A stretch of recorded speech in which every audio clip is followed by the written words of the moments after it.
Well, it has been 4.5 months since Hurricane Ida. Of course, you probably remember the town of Lafitte was knee-deep in mud from the marsh. Tonight, though, Meg Ferris went back to the boating community to see how much progress has been made.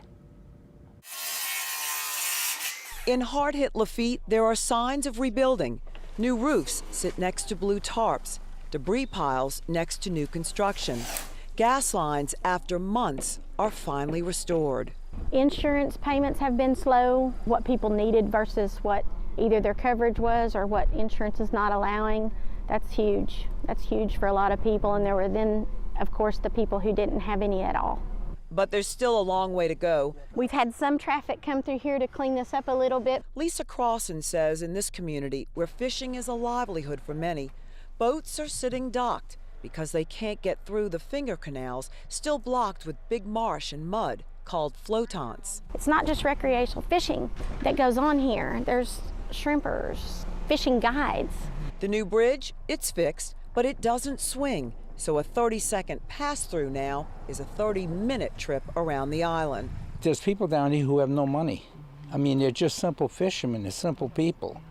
And to take a storm like this, I mean, you ride around, the houses are floated off.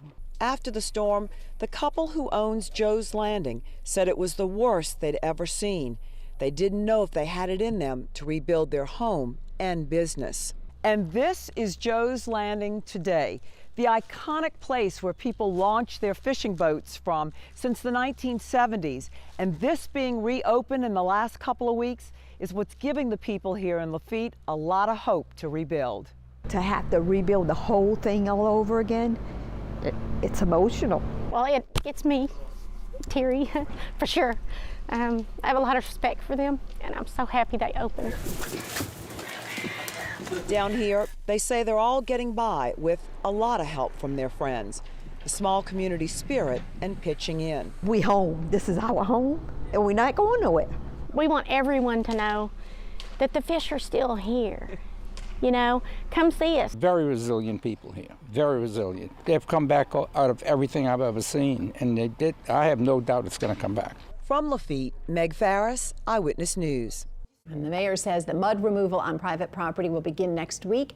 The new swing bridge should be completed by early to mid-2023. And FEMA and the state are still in talks about removing floatants from the canal.